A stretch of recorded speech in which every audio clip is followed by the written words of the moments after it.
from Studio GC to go through our facilities update. And I just wanted to make sure our two board members can hear everything okay. All right, sounds good. I'm going to switch it over to Studio GC, and I'm going to go ahead and mute myself. Thank you very much. So I'm going to, if you don't mind, before we pull up your board packet. But this is actually very exciting. We've all put so much time, energy, and effort to develop the plan. Not only financing, but the strategy, what gets done. So what we're proposing this evening, with a lot of input from yourself as well as having the CAP class, is the fiscal year 21, 22, and 23 proposed projects. And I want to start by saying that, you know, this whole COVID thing has really kind of reshaped the construction market. And one of the things that we see right now is that there is an inordinate amount of value in the marketplace. And what I mean is there's a ton of contractors that are looking for work, not just contractors that do school work, but contractors that actually not done school work, but have been very good contractors that perhaps did so 10 years ago and they did a lot of private work, but a lot of that private work dried up. So we kept our categories because we still think it's important for us to understand kind of where the improvements are happening. But we wanted to make sure that we shared with you kind of a break in our cost model. Our cost model had a total project cost, including fees. And there is some value in separating the two, because what we're proposing potentially is doing some more design work in FY21 in anticipation of doing perhaps a multi-phase project. So I think that's important to point out, particularly the end of the books. I think that's the one kind of big ticket item that I think integrates a lot of value. So when we look at the proposal, we're looking at about $2.2 million in FY21, about $2.5 million in FY22, about $1.5 million in 23, and then we actually do have about 1.5-ish or so between 24 and 20 and 25 to make up the total value that we have discussed. But the FY21, we're hitting a lot of the projects that we would consider to be the projects that are need the most attention or more immediate attention, which includes, you know, some walls, better downspouts, some site work, plumbing, some interior, exit sign, emergency sign conversion. But the two big ones clearly are roofs at each facility. And one of the things that we discussed as a team is the potential to bid the project to be a multi-phase project. And why we think that should be given some consideration is if contractors bid work that they know they'll have next year and the following year, they have to predict some escalation, but they also have to predict whether or not they'll have their number will be low on bid day. So their prediction of escalation may actually be slightly lower than real escalation, which puts the district in a good buying position. And it also affords us an opportunity not to have not to be in a situation where we have too much work, you know, tearing off all three buildings roofs in the summer. To be able to phase each project, you know, relocate summer school, you know, do things that need to happen in the building without work being done. So we're proposing lawn to be starting in FY21, Sydney in FY22, and then Central in FY23. Hey, Ken, I have a question. You gotta mute yourself, Nancy. Can you unmute yourself so that they can hear you? Pressure on. Thank you. Okay, my question is this. Consider what you were just saying, and about cost projections and stuff like that, and there's a lot of contractors out there. So we're going to start contracting, and let me see if I'm right. We're going to start contracting out for this stuff, but because of so many contractors out there that need work, are you projecting that the cost will be lower if we start doing this now? Well, Is that what you're saying? I'm telling you, it's a very competitive market right now. Our hope is that that's going to be the case. We just did 2 projects that one was about $2.5 million and the other one was about $5 million. On one project, we had 30 bidders, and on another project, we had 31 bidders. That is unheard of. Yeah, I mean, if I get 10 bidders, I'm dancing on the ceiling, you know, I mean, I'm Yeah. excited. But to get that number of bidders bidding on projects is incredible, which the more bidders, the more competitive. the number. wheel and deal. Yeah. Okay, so we have, there's a projection that we can save some money while doing this because of the circumstances. Yeah, that is our hope, yeah. Okay, And then the last piece, which we wanted to make sure that we accounted for, and while we've had a lot of discussion about prototyping and, you know, starting the classroom, you know, conversion with respect to furniture, we're proposing to start lawn in FY21. We recognize that given the current situation, there's not really many people in the building. We're prepared to put, you know, material in the classroom. But what we want to do is we think it's still important to be prepared to bid this fiscal year. So we wanted to itemize it for 21, 22, 23. If it ends up really being 22, 23, 24, that's fine.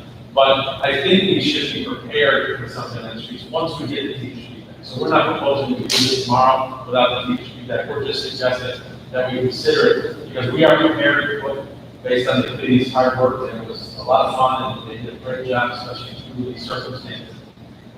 We're in a really nice place with preparing, getting some prototypes, and getting some mock classrooms set up and ready to go once they get back to the session. And I really do think we're really going to be challenged with truly kicking the tires because we know space is a concern with reduced numbers of classrooms. So we want to make sure that when the classroom prototypes are being tested, it's with the full, you know, capacity of each classroom. So, but we do think it is still germane because I think the teachers gave us some outstanding feedback as to what they want. Now, really, the prototype is really a validation of identifying what they felt and working or not working, and then purchasing modifications for the materials that.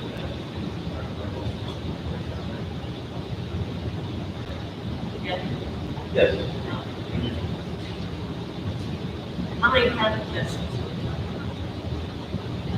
Well, we would do one prototype to 7 each school, and then we would probably have that prototype or that test room set up for a particular grade level, and then might rotate that to the second grade level within the same school. So others can take a chance. Exactly. Or the principals maybe locate teachers to those rooms, or we locate the materials on the teachers. Oftentimes, what we do is we'll develop a prepared prototype, have the instructions start, and then have some feedback forms, so that a particular teacher can give us their immediate feedback based on 2 weeks or a week worth of time in there. And then once that goes to another teacher, and probably by the third shift, going to 3 teachers, we have a pretty good handle of what we feel, you know, as zero selection. So any questions on the scope or the recommendation for the ones?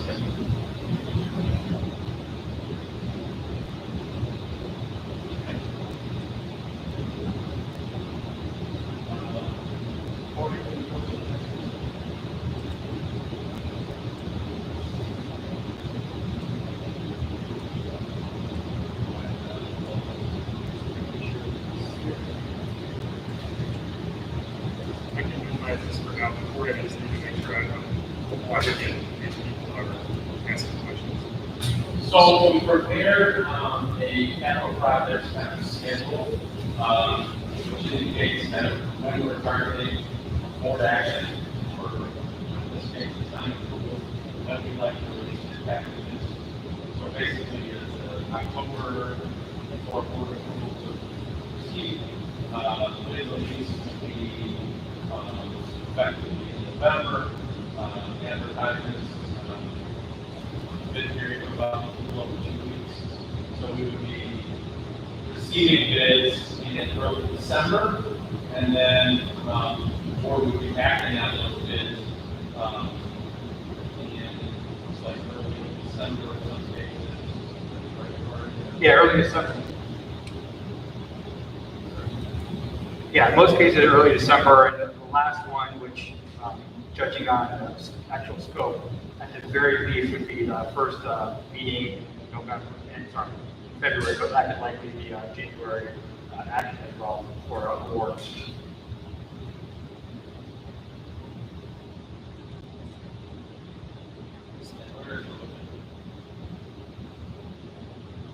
Roofing is the second approach. All right, so roofing, is that's the biggest one. That's the one we wanted to push out and done quickly. So that will all be done prior to December 8th.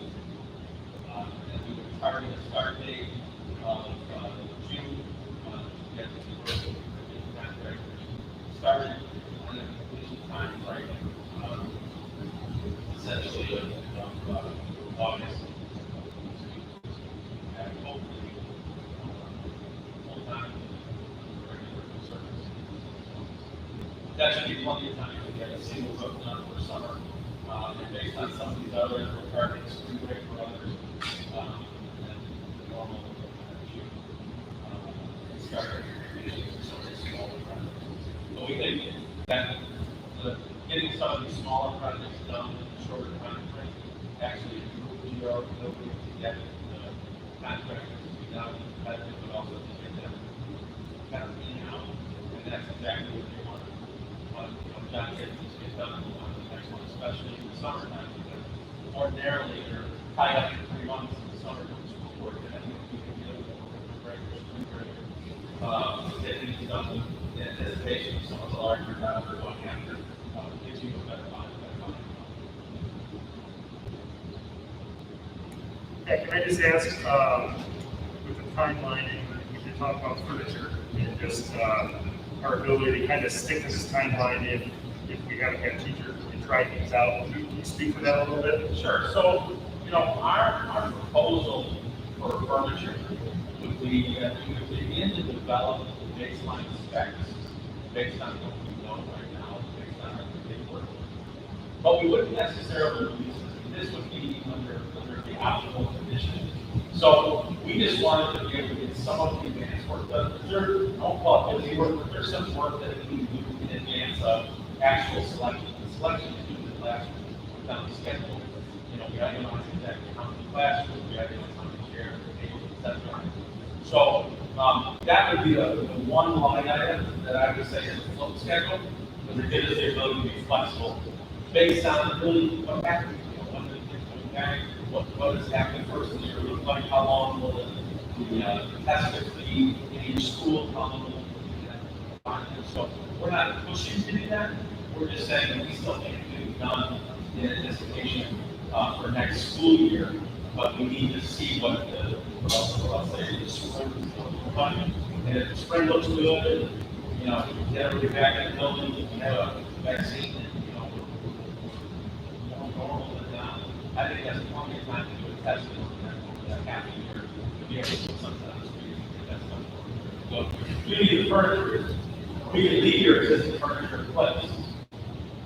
We can get it over and literally over a weekend, we can transform an entire grade room, do that over a series.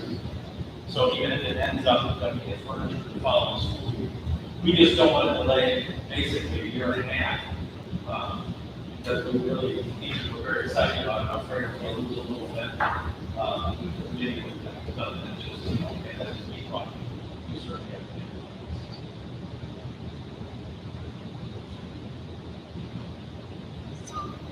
I guess I'm a little bit confused as to, I agree we should not be waiting a year and a half, but I also don't know why it's dependent at all on, I guess the whole point is that students should be, like, this furniture should be more flexible and collaborative, but I'm still envisioning that furniture can still be ordered and on site regardless of the status of the virus and being in school or not. So I guess I'm just not knowing why that has to wait. So, I guess what we have discussed with the committee was they have selected at all levels, primary, intermediate, and middle school, everybody having kind of a certain style of furniture, developed classroom, how we're going to recover, the footprint of space by consolidating some storage elements inside the classrooms. What we have committed to the teachers is we are going to acquire that furniture through the vendors, put it in the classroom, and let them pick the priority. Now, if they feel comfortable that that work can be done in a modified, a modified environment with less students, that's between you and the teachers. We're not suggesting that they can't, but I think in order to really test the flexibility of the furniture and based on how we laid out and had this conversation with the committee, I think it really gets it stress tested when the classroom is full, right? So that's really all we're saying. And I'm just saying that if we're back in session somewhere between January and June, a month to 2 months with those test classrooms being moved around the building, I think that's plenty of time to make a determination as to whether the products that we selected meet the expectation, and if they don't, make a change or a modification to say, okay, we're not going to have this piece, we're going to use this piece, or not this chair, but this chair. So I'm just saying, I think we can do it, I agree with you.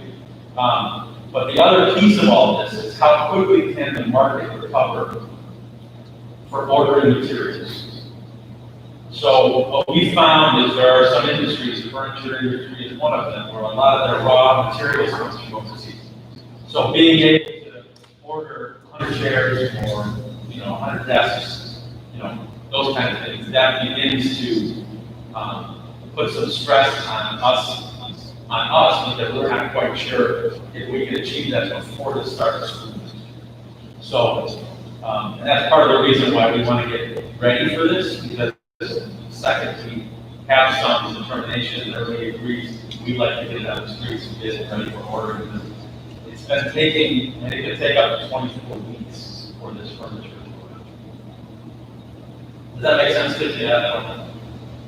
Yeah, I want to sooner rather than later mentality. As I get ready to go for teachers, as soon as things. I don't want to wait until we have a green light to put full classrooms in order, I guess is the plan. So if there's already a plan for what, and a prototype for what classrooms, what they want in the classroom, I want to know that they are ordered and on site and ready to be deployed when classrooms are ready to receive, rather than waiting for classrooms to be ready and then order.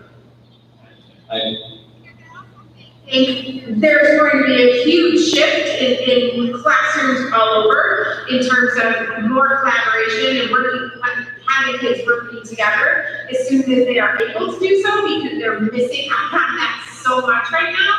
And I would anticipate the shortage of furniture to just continue in that way, with people trying to redesign and redefine their spaces, and with as much furniture has had to, out of many schools, be moved off-site, and who knows if it'll be returned or what state it'll be in when it comes back.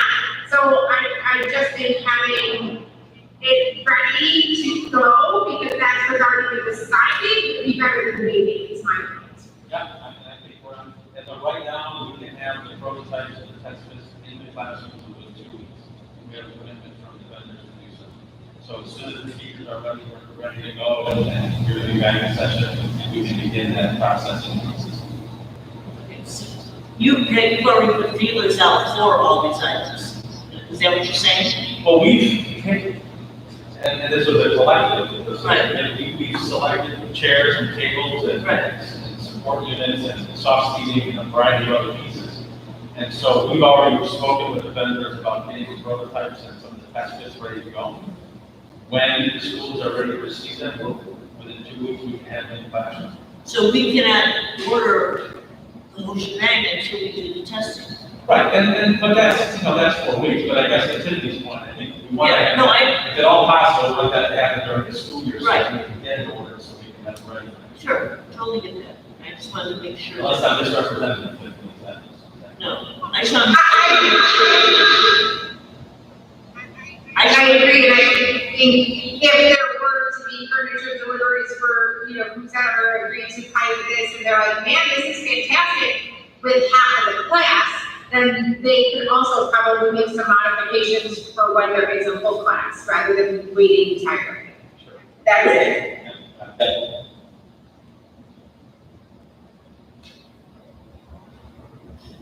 Get myself real quick. Find myself on here. Do you have like drawings or prototypes or like things that we would be able to see? Because I thought that part of last time you were with us, that we could have like a version after be able to look at.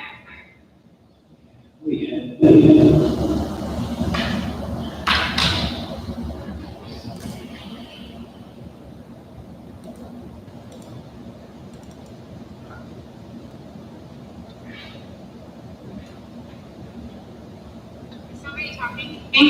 No, we're waiting to see if we have anything. Oh, okay. But regardless if you have them with you now, or bad. You guys have discussed with the teachers and the committee that work with different ways of utilizing this material, am I right? I'll take that. You want to meet yourself all the way? Okay, go ahead. So yes, we have met with the committee multiple times over the summers, and then we did have a group of the committee members who came out to look at that. Different furniture options, which is sit in it, and the I do have it.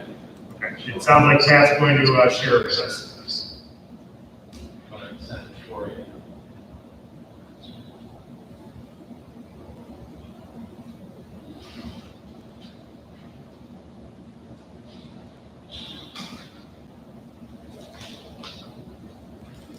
So what we do have is the last round of plans that incorporate the last round of basically the prototype for the testing classes.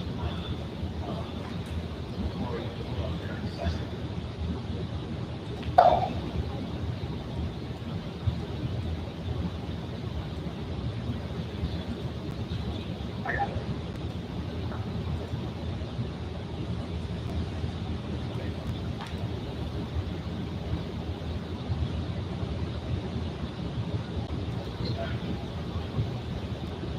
So essentially, what we developed was a baseline table style, chair style, and storage style. We also looked at specifically related to teachers' desk, if you will, or the teacher's station. And in addition, using individual, individual whiteboards for all grade levels. Again, these were not these plans that I'm presenting to you right now have incorporated some time for not defined plans. This is to use some field or wherever you arrive. So this was original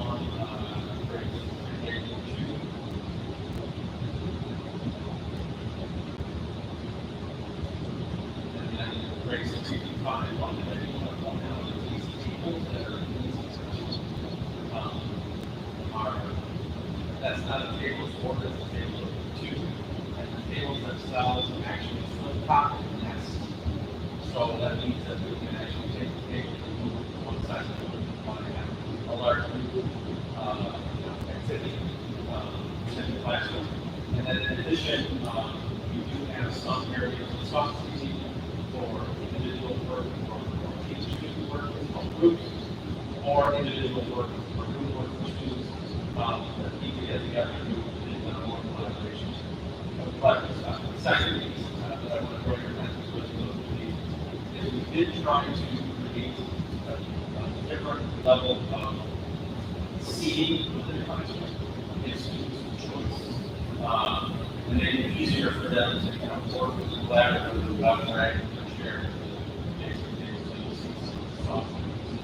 That are more conventional. And that could also be for pop-up instruction with the teacher. They want to sit down and do some details or some instruction on one that she wants to, he or she wants to run with.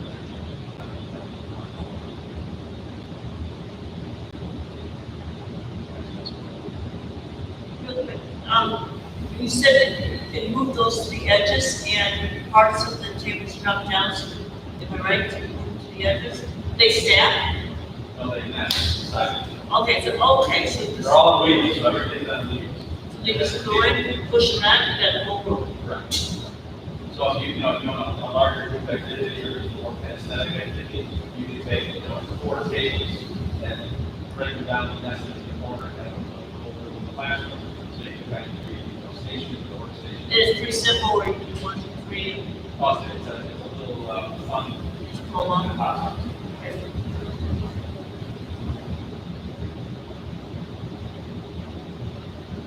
This is kind of alternate seating strategy. This is using a different chair. So one of the lighting chairs you see have a rocking mechanism, so that students can actually kind of sway without actually moving the chair. The actual plastic piece does have a little motion in it. So students can get a little bit of energy out while they're listening or paying attention. And then the other chairs, orange, they're a little bit more rigid insofar as the chairs themselves don't move, but they offer a bunch of different postures. Like, for instance, you can sit sideways, you can sit on the back of the chair without flipping. That's the person sitting literally on the back of the chair. That person doesn't have to flip. These are called breakfast chairs. So this was just one alternative that we explored. The future one was to look at see how much we did pick up their footprint. The other thing I'll draw your attention on the left-hand side is they did still want some individual desks. We felt it was important for students to get, kind of focused work by themselves. They, will say for a day, just pick up work. They just wanted to have some level of flexibility for students to be able to work, looking to do, based on the day, what they need.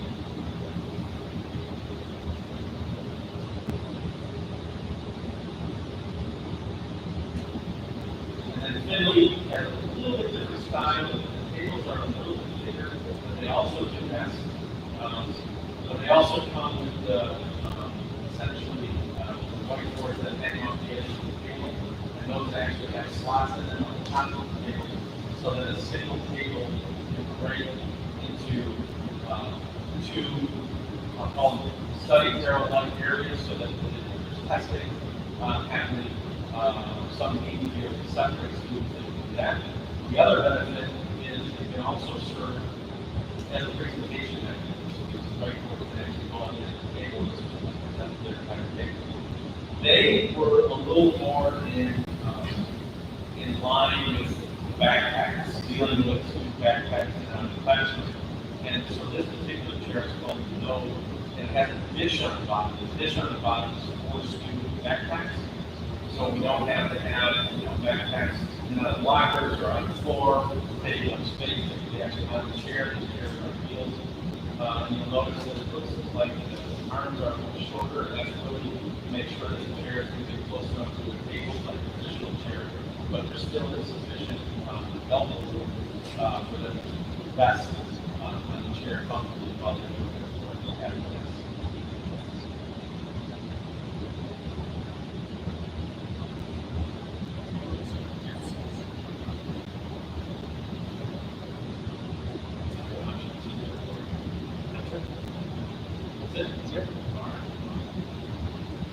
So that is kind of where we left off with teachers at the end of our last meeting. Comments that they have made. So this is the baseline that you're using for the prototype. Questions? that helps you, I just want to make sure. So much. I absolutely don't have it. You say.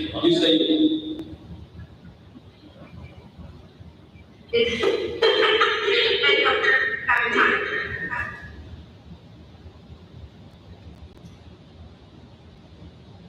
Any other questions, for Corey or Pat? Or if you could unshare that screen just so I can see everybody and make sure, nobody has any questions. Chrissy, I see a thumbs up. I'm assuming that's just a thumbs up. Okay, good. All right, well, thank you both for your presentation. And as we know, this is just kind of the starting point, and we're going to obviously be doing a lot of work on that moving forward. So, all right, thank you guys. Thank you, Pat. All right, I'm going to move us into the next topic, which is our remote learning and kind of how it's been going. So I'm going to share my screen now. I think someone has their speaker on. I don't know who might have that. If we can make sure we.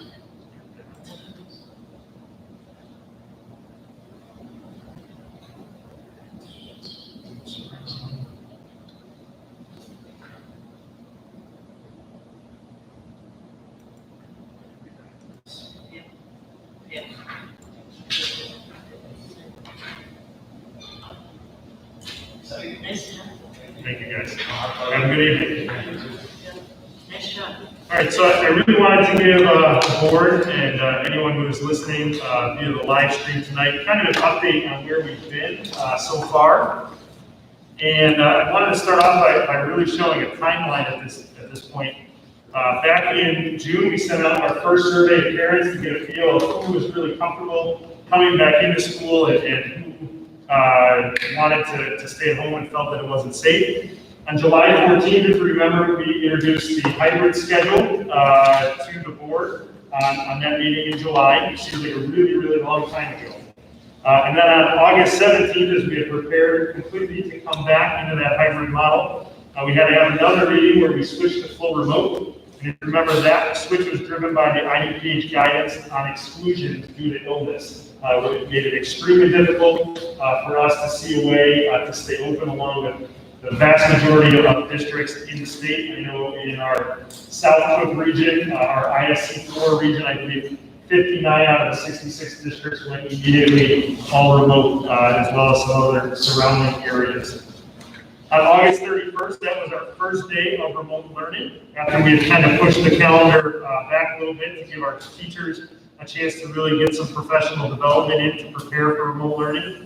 And then on September 9th, IDPH updated its facts and guidance for schools. And then the next day, they again updated their exclusionary guidance. And that's something that I'll go through in just a little bit. So where are we now?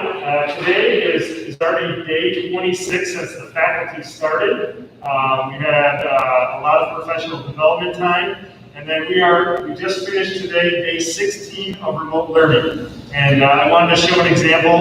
There's Mrs. Cummings, one of our teachers over at Ridge Central, to see what her classroom looks like during remote learning. And I think you'll see this in a lot of rooms you walk in. They have a whole big setup so that they can reach and get to everything and make sure the lighting is good and try to keep students involved. And then the other picture is some of our younger students from over at Ridge Lawn. And just kind of participating in some of that remote learning work. So the biggest question is, how do we move forward at this point? We're in day 16, week 4 of remote learning, and I want to make it clear that the safety of our entire Chicago Ridge 127.5 family, that includes our students, our staff, and their families, continue to be that top priority. In order to return to in-person instruction, the following 2 things must be present. First, we need to make sure that it is safe and sustainable. There should be few absences or interruption to instruction, and that COVID conditions in the community must be favorable and local transmission of the virus must be low. I want to talk a little bit more about that. Also, what are we looking at to determine what is safe? Are we just saying it's safe now, it wasn't safe before, but it's safe now? But what exactly are we looking at? And we're looking at county and local COVID-19 metrics. Again, the ever-changing guidance from the local, state, and national health agencies, The numbers of available teaching and support staff, which for us is going to be very important, coupled with the numbers of available substitute teachers. The availability of personal protective equipment. Right now, we've been able to procure, I think, just about everything that we have needed. That wasn't always the case in the summer. We were really wondering how our deadlines would look. Same thing with safety equipment, supply chain issues. Those have been okay. And then we also need to continue to get community staff and student input about how everyone is feeling.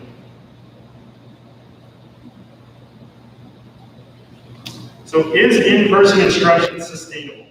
So if we remember, teachers return to work on August 17th, and the vast majority of them are currently teaching from their classrooms. We have a couple who do have accommodations to teach from home. And then we have had incremental COVID-related attendance issues reported by teachers. We've had one building where on certain days we had up to 5 staff members who were unable to come in to the building because they were close contact or waiting on a test. And that has worked out okay for us right now, because if they've had to quarantine at home, they've had the ability to still teach remotely from their home. If obviously we're in person, that becomes a substitute that we need to get into the classroom.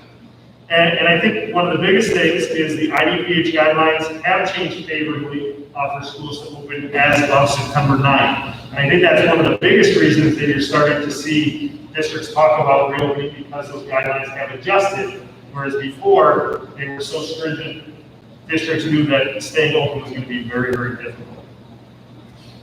So what types of things has the guidance adjusted that now allows us to possibly reopen? And really, before, if there were any types of symptoms, if a kid sneezed, you were sending them home for 14 days. Now we have the option of assessing a symptomatic person by really looking at some of these questions. And I think the first one is one of the biggest. And are symptoms new to the student, staff person, or are they a change in baseline for that individual? So if it's documented that this student has allergies every year in the fall, and they're allergic to all these things, and they're always sneezing, we don't have to necessarily exclude them for 14 days. We're able to make that judgment and have our nursing staff make that judgment. Did the student staff have an exposure to a suspected or confirmed COVID case in the past 14 days? Is there a household or other close contact with similar symptoms who has not yet been classified or as a confirmed probable case? These are all questions that you can go through, and if the answer is something that's going to allow the student to stay here, we have that ability.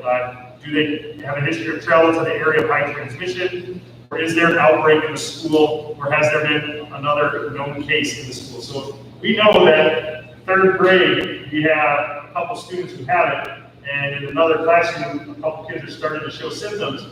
That might be different than if nobody is showing symptoms. So those are things that we are now allowed to take into consideration. And then the other part is the clinical evaluation for children with symptoms. So if our students do have to go see a doctor, they are now recommending if the community has experienced low COVID transmission, and there has been no close contact to the COVID case and no other exposures, testing and exclusion for COVID may be considered based on the level of clinical suspicion and testing availability. Before, if you saw this, we were basically told you need to exclude the kid, and they couldn't come back until they had a test. Now they're giving flexibility that said doctors should kind of take all of that into consideration. An alternate diagnosis should be considered an exclusion based on unusual practice. We still expect them to isolate at least 24 hours fever-free without fever-reducing medication. And that's something we've always had here. So, what do our community's COVID-19 metrics look like? We are part of Region 10, that is suburban Cook County, so that counts north, west, and south Cook County, and does not include Chicago. But this is the rolling positivity rate that we see. And you'll see right about when we were opening school, we were in between 6.8 and 6.7%. The threshold that most people talk about is 8%. Certain places say 5%, but usually that cutoff line is 8%. And you will see, since we hit that we are starting to trickle down a little bit. One second, we have a question. Go ahead and stay in. Okay, there's no hand raised. So on the slide prior, when it says, can you go back one slide?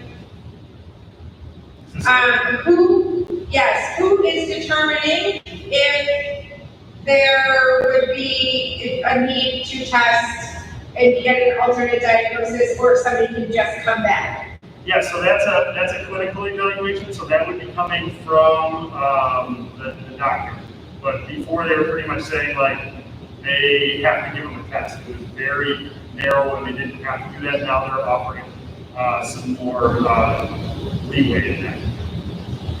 But it says that may testing and exclusion may be considered. So who is if you were to call in for help, is the nurse going to call you back and tell you that you can just come back, or if you must see a doctor? Like, what does this mean may be considered? Yes. Who's taking that information? Yeah, so that means our nurse has the ability to go through the list of questions that were on the previous slide. And if they feel that the student, let's say, always has sneezing, parents say they've had allergies forever, they have no other symptoms, then they can determine whether or not we should be allowing them in, or should they go and see the doctor for that clinical evaluation. Okay. I have a question. Yes, Karen. In my employer, somebody came down with COVID and they weren't able to, they were not allowed to come back to work until they had 2 negatives. He came in, he was tested negative the one time, but then they said they wanted 2. The second one came back positive. Yeah, so in the school system, what the Illinois Department of Public Health and Cook County has said is that basically if the person has COVID and they go through that 14-day span and their symptoms are gone, they do not need to be tested. Some workplaces have put that into place. I've heard that before, where it's up to 2 tests, but that is not, I believe, what just about any school I have heard from is doing. I think it's some more private companies who put that into place.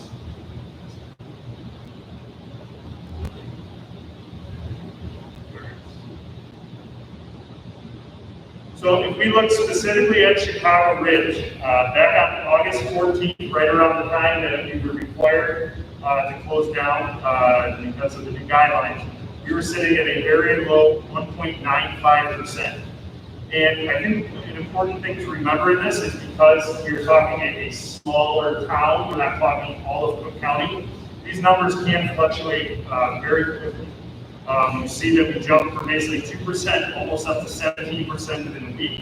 And then it dropped down, and then it went back up. And we're finally starting to see that number go down. And even though that these are the positivity rates currently, as of September 18th, so this is every Friday, looking at the positivity rate, it's something that I've been pulling off the IDPH website and calculating out every single day. And I will say this week that the numbers are looking even more improved, which is a really nice thing to see. But I also think it's important that we take a look not only at Chicago Ridge, because the virus doesn't just stop when it gets to the boundary of Chicago Ridge. We need to really understand all those communities around us. So I've also been calculating out all of the towns that touch our borders. So we have Oak Lawn, Worth, Palos Hills, and Elson. And again, you'll see the red line that runs across there is that 8% measure. And you'll see we have stayed above that the entire time. You'll see some other places that had some huge swings. Specifically, Palos Hills, you can see it's all the way up into 18, 19%, dropped all the way down almost to 8%, and have climbed back up. So these are really, I think, important numbers to look at. And again, just like in Chicago Ridge, we are starting to see the overall cumulative positivity rates starting to trickle down. So when we take all of these included, we are at about just around 8.2% currently, when you take all the towns in the surrounding area into consideration. So in order to return in-person instruction, we talked about there needs to be safe, and it needs to be safe and sustainable. There should be few absences or interruptions to instruction. The IDPH guidelines should not impede our ability to have students in person, nor should they impact attendance for students or staff. We also talked about the conditions in the community must be favorable and local transmission of the virus must be low. I think you're definitely seeing improvement in this, and the trends are still high, but I think we are finally starting to see improvement. And that is the first time I can say that basically since we started school. So that is a nice trend that we hope that will definitely continue. So what are the next steps? The district will continue to monitor the metrics for a safe return to in-person learning. Can we staff under the updated guidelines? Are individuals consistently able to report to work based upon isolation and/or quarantine requirements? And in all honesty, I feel that our plan in place is good. I feel that if you walk around the buildings, you will see what a difference it looks like from this time last year, as far as whether you're walking in the bathroom, looking at the hallway, seeing the signs on the floor. There are a lot of things that have been adjusted to make it possible. I think our biggest roadblock is still going to be that ability to continue to staff the buildings. And I don't think that has anything to do with our teachers. They want to be teaching the kids, but it's just if we have to quarantine them, or if they come down sick, or a child comes down sick, those are things we have to be ready for. And then I do think we need to continue to plan, meet with various stakeholders to finalize flexible plans that allow the district to pivot throughout the school year. Within the next couple of days, I'm meeting with both CRES and CREA, having a meeting with just our building and district level administrators to continue to look at this. I think one of the biggest things that I want to get across is that we talk about the health and safety of our kids. And part of that is protecting kids and making sure that we have a safe environment for COVID. But I also think we need to recognize that although our remote learning has been drastically improved from last year, it's not what school is meant to be for our kids. There's still that social emotional aspect that no matter how much our teachers are trying and kids are trying, they still need to be in person with other people. And so that is the balancing act that we need to continue to do. And so what I would really like to see is to monitor, especially over the next week, to make sure that this isn't just a one-week dip for us that looks really good, but that we are on that path downwards and really start getting us ready to move back into that hybrid model, hopefully as soon as possible. I'm going to unshare my screen because I'm sure there are questions, and so that we can see everything I had to minimize it, so let me stop sharing my screen here.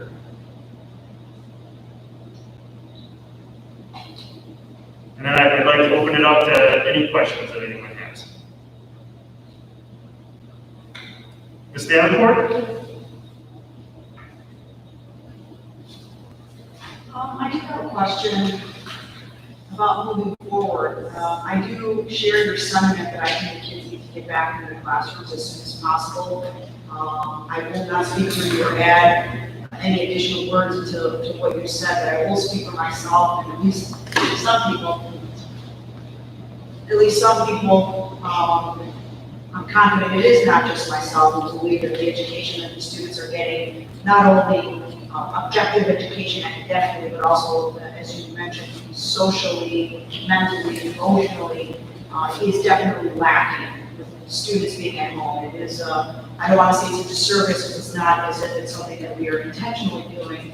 But the students, what they're going through right now, I think you call it unprecedented, is just kind of a generic term. I think it's actually a disservice that we're giving our students an education that they are missing. I think it is going to affect them in the long run. I also share your sentiment that if we can get them back as soon as possible, that's great. However, call me a cynic in light of politics, science, whatever you want to call it, flu season, sniffles, whatever it may be. I am not confident that through government, through school administrations, through anything, that the kids are going to make it through flu season without them still having to be at home. I'm hopeful I'm wrong. I don't have a crystal ball. I don't know that to be the case. But with that being said, in light of my also not to be negative towards administration or teachers, because I do believe that they are doing as best as they can considering the circumstances. However, in light of the fact that in my mind, I can at least foresee a future where students do not come back in the near future. My concern is how are we objectively monitoring and confirming that the students are reaching set goals and set skill levels that we expect them to have as teachers, as parents, as a community. How are we making sure that these students are in fact learning what they need to learn from home? And I'll give a little bit of an example. I know one thorn, I would say, in our district's side is the fact that our students in math class or our math scores, it's abysmal. I think it's the third grade, or third to fourth, or I believe it's from third to fourth or second to third. It's abysmal. And we had a very emotional board meeting when it came to light how horrifically poorly our students are doing in that shift from the one grade to the other. In as much as not only, I will speak for myself, I was ashamed of myself that the numbers were so bad and I didn't even know it until that meeting. But with that knowledge, it led everybody to, look into math coaches and try to see what we could do. I know we had a lot of discussions, at least I'll speak for myself, or the board members will speak for themselves. I particularly requested someone to come back and say what we specifically understand the problem to be so that we can then solve the problem. Unless you can define the problem, my position was, how are we going to solve it? And one of our solutions was to get math coaches. So now that we are in COVID and everybody is at home, how are we, again, objectively monitoring that we have set skills for these students and that they are in fact reaching them? And I'll interject myself, I'll digress within myself, I know.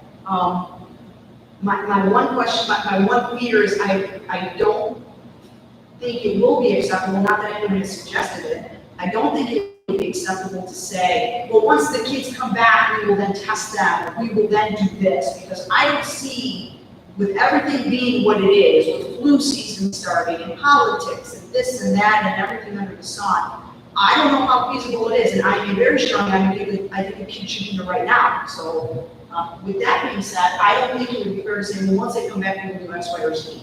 What do we have set up now with these kids at home that we can objectively check that they're meeting skill levels that are required of them, not only academically, socially, emotionally, and what had to be put into place in anticipation of this math issue for these students from, I'm just going to generically keep saying second to third or third to fourth, because I don't know which specific, where the specific drop-off is or that lack is that. What are we actually doing to make sure that even now, without these math coaches now, and with everybody at home, how are we going to make sure we're going to not completely, undermine those students' ability to move forward with that math? And I'll also let you know, I have another comment, I'll just interject it just so we can address it all at once. With respect to student engagement, how are the teachers, I'm sure this is more a curiosity question for me, is there any feedback with teachers as far as what they feel student engagement is?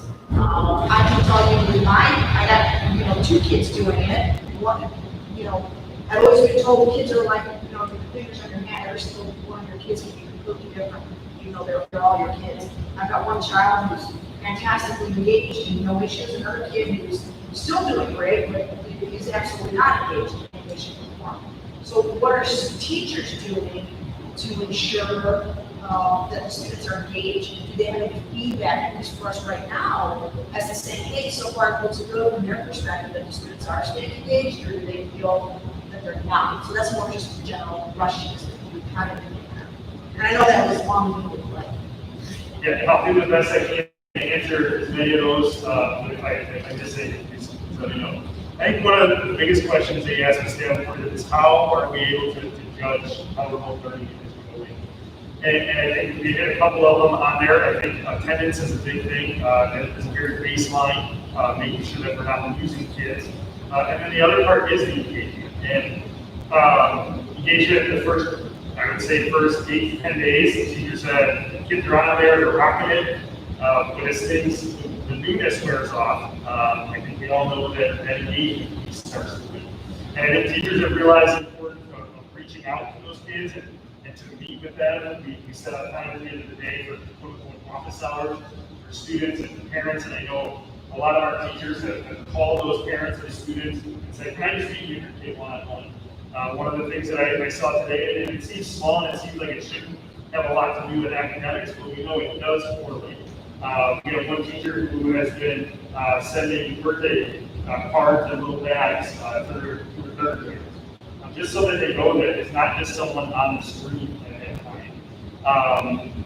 And the other thing, I think the teachers are sensing that we need to hold on to these kids, and so I know Richards had just done an ice cream type social, and so our teachers kind of jumped on that. Bruce Books again has delivered bags and books for our 8th and 6th grade students, and we're going to offer a chance at the 2 elementary schools to come and get those books and to meet their teacher. And for some of them, that will be the first time they meet them, of course.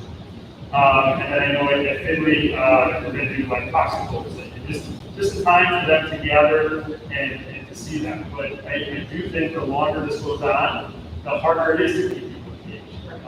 And no matter how good of a teacher you are and how flashy you are online, and I know we have some teachers on the screen right now, you know that is still difficult to keep people's attention as it continues to go on and on. As far as the academic goals, I think the biggest thing that we need to make sure is that we have teachers at grade levels who are looking at the skills that are needed, and that's why we've got it as our critical assessment team. And so these are the skills that we need to make sure that the kids have. The limited amount of time that we have with them. It's not time to teach all that stuff just because it's your favorite thing to teach. These are the things we need to concentrate and figure out how to make it fun and engaging for kids. And then being able to assess them on that is really important. There are going to be things when we come back. I guess one of my big things that I want to try to do for next year is summer school for those kids who we really see falling behind. But we can't just say, well, as you pointed out, we can't just say it's going to be fine when we get them back. We need to continue to evaluate this, and it's a big reason why our principals are meeting with their team leaders constantly, and our team leaders are talking to teachers. Where is this working with kids? And we've done home visits for students who we see starting to fall off. So that's important that we continue to do that. And then for math specifically at the elementary level, we did add a number corner, which is one of the things that was towards the end of last year. Work on that number sense with our students. And we are continuing our professional development for our teachers. We have our first district math team leader meeting on Thursday. And that's the one that we're working with UIC on to really continue to drill down to make sure we are getting the right things with them. Mrs. Metropolis?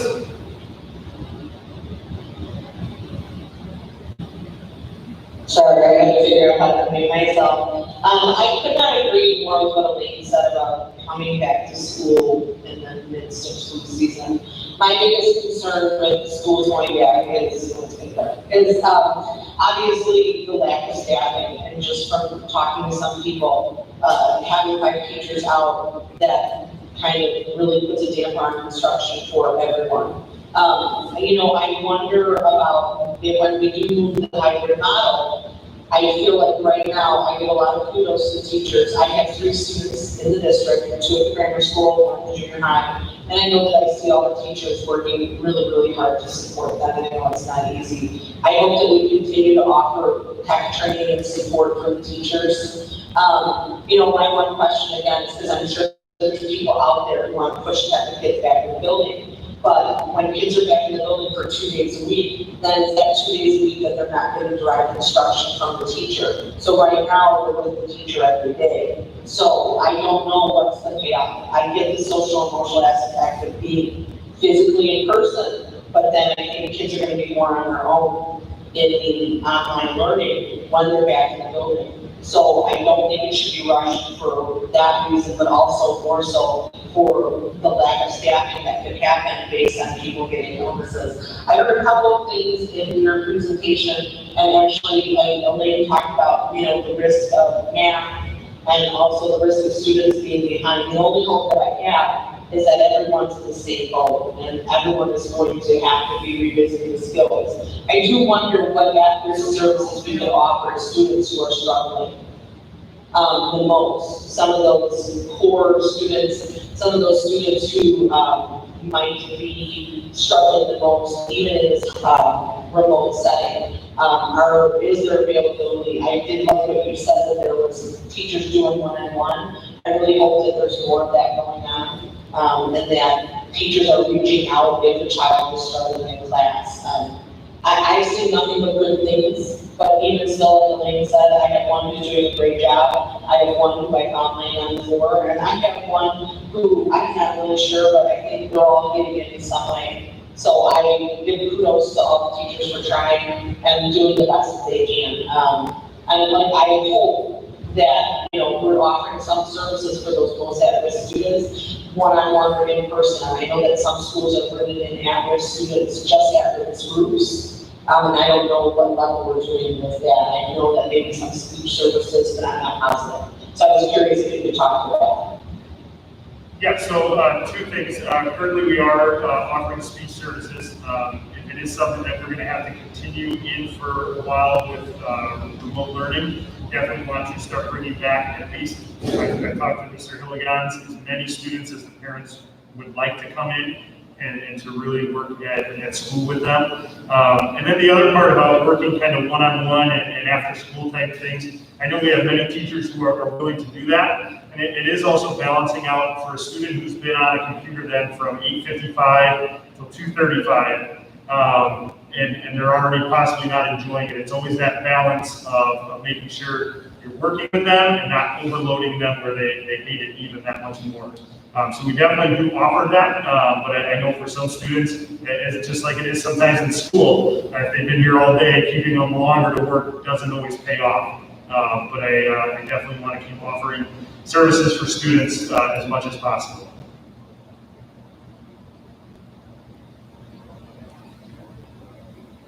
Mrs. Egan. Okay, so without Elaine, I think today is a magical day because I agree with absolutely everything that you had to say. I also don't have a crystal ball, but I would hate for us to, can you hear me? Magical for you, and usually agree with me. Maybe, I'll try to be more open-minded.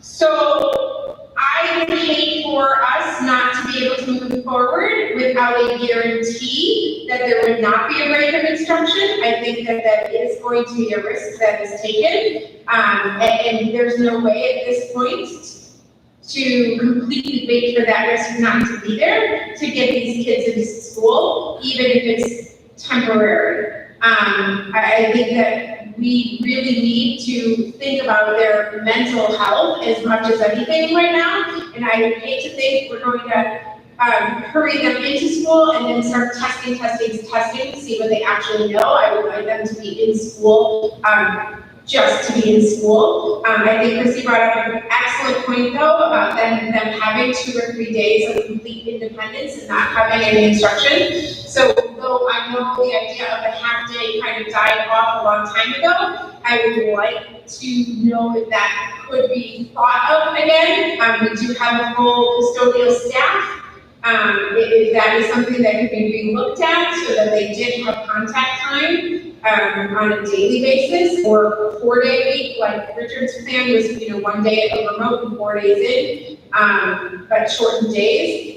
Being able to, look at all of those options again, because we're in a much different place now at the end of September than we were at the end of July. Yeah, and so when I think of the last thing I had on that slide, it talked about plan, and the conversations that we're going to have with people.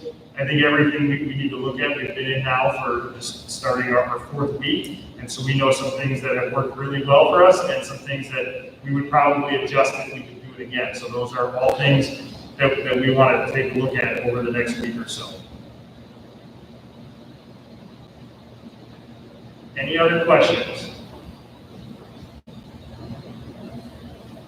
All right, I'm going to turn it over to Kathy, who has our last topic of the evening for the study session.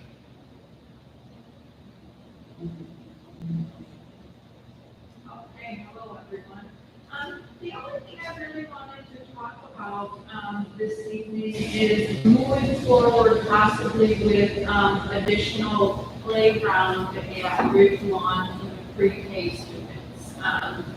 Fortunately, our pre-K grant amount, exceeds the, needs of our staff, our aides, our teachers, and the supplies for the students. And so what we were able to do last year was between 2 school years, budget for an additional playground at Ridge Central. And I don't know about everyone, but the tweets that were put out of those little kids using both the pre-K playground and the K through 5, it just put a smile on my face. It was just such a wonderful project that we could offer to the community.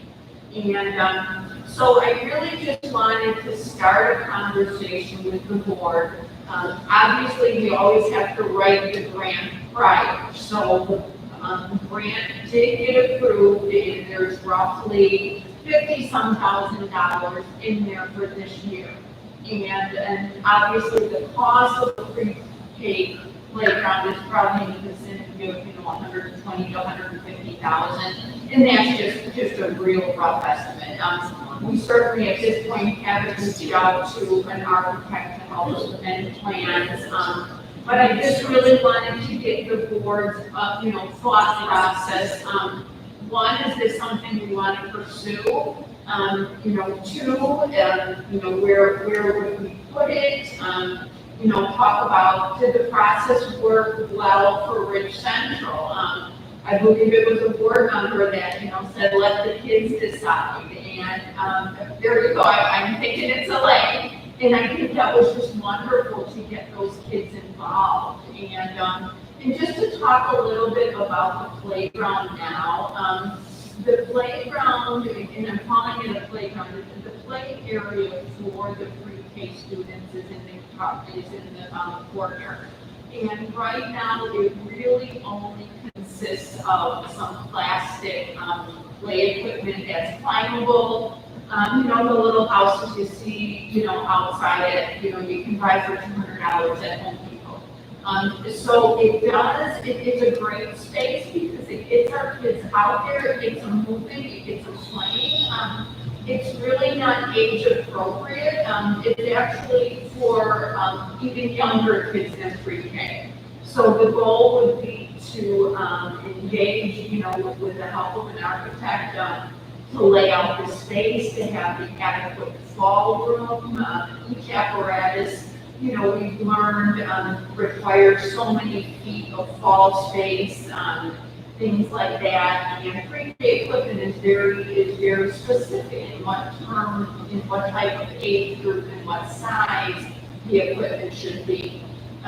So really just wanted to have a conversation, is this something we could pursue?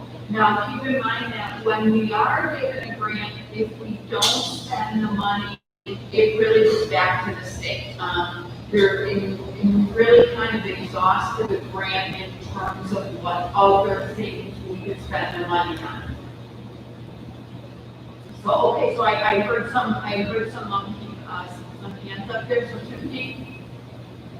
I have two parts. Number one, the playground that's out there right now, I understand, is not pre-K, but that was also installed by the Park District. Is there an agreement for maintenance from the Park District or a replacement cycle from the Park District, or was that a one-time deal?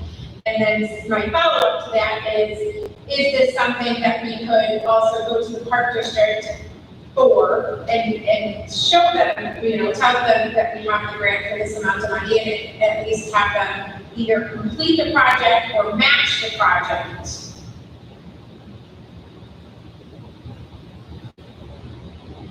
Okay, so to answer your first question, after our last board meeting, when I presented, that we were putting this in the budget, I asked that question, so I did a little research. And it turns out that the Park District originally put that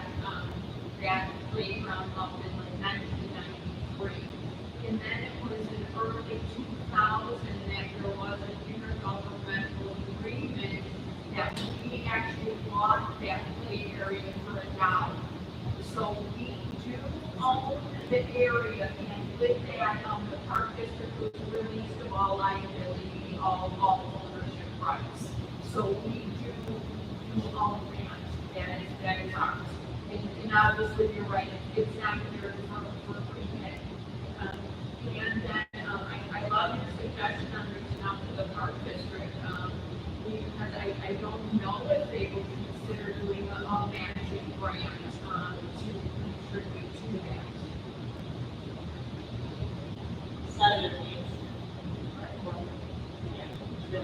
And then for an update, are you saying it was built in 97, so 27 years ago? Because none of the other parks in Chicago Ridge are that old. So is that how old that park is there? Yeah, I actually, I pulled the documents, and I believe it was built in 1993.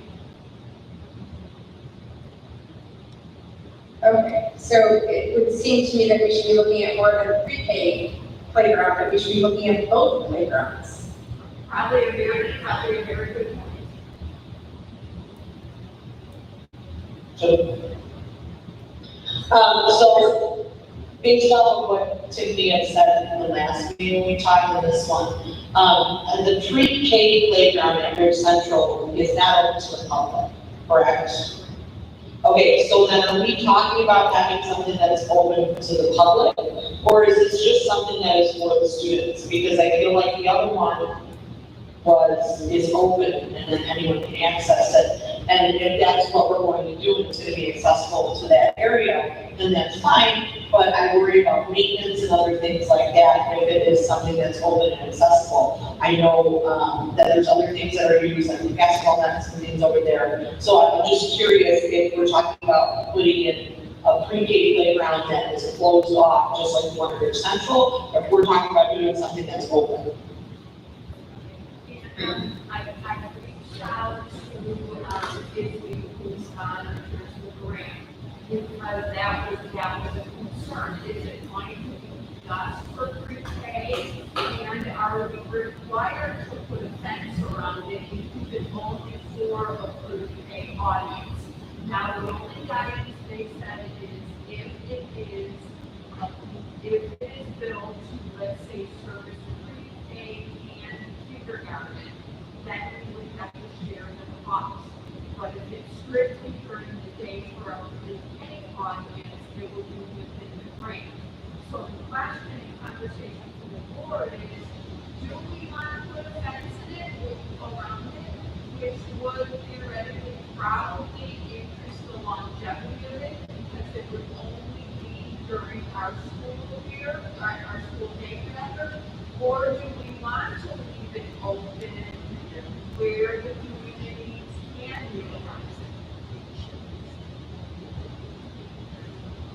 it? The concern I have, I mean, I don't know. Like what Tiffany said, if it's gonna be a community thing, then I think that the community should put in and be a part of it. If it's gonna be the school's responsibility to maintain, I just remember that when the whole COVID-19 pandemic started and we were in complete lockdown, there were people using the facilities, and if I remember correctly, the principal had an issue that people wouldn't stay off the grounds.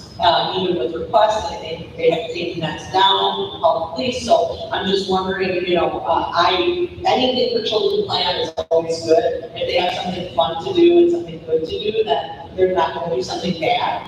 But I also, wonder about the maintenance, if it is a community thing, because it is a park in that area, but it's all the way down on the other side across a kind of busier street. So that would be a very easily accessible way across 105th for a lot of kids. I'm not against that, but I'm just, curious what our thoughts are within this area. And it's going to be something that we're going to open up, which I don't think is a bad thing. I think all kids need that. But then what is going to be, the maintenance of it, the responsibility is now not just something for the school, but now it's the public area.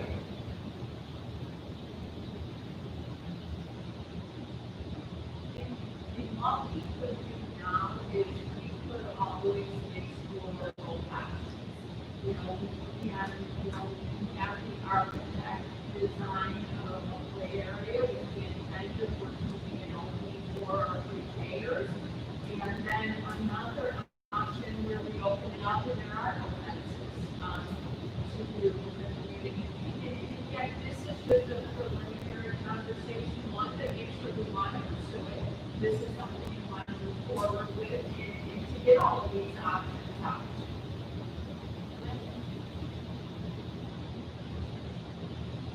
Okay, so my understanding is though, our initial discussion right now is whether or not we want to move forward with community. So that we're discussing right now, correct? So I guess in as much as the topic at hand is do we move forward with a new playground, I would say I think my position is always anything that will encourage a child to get outside and move his or her body. I'm 150% for. I think gym is underrated. I think physical activity is underrated. I think nutrition is underrated for kids. And I think that is 50% what makes up a kid's education, not just math. So in as much as what we are just discussing right now is do we move forward with this, I think it should at least be a 100% yes. And then we can engage at Callahan, remember, to then start dealing with options and scenarios and things of that nature. But in as much as we're asking how we move forward on it, I think it'd be kind of, we'd all be kind of remiss to say no. And I agree with what Elaine said, because if we had another use for the money, then I think there would be more discussion, because, there's only so much to go around with. I really think the administrator has done a great job with the program, and we are able to meet those financial needs. So this is truly a gift and an opportunity.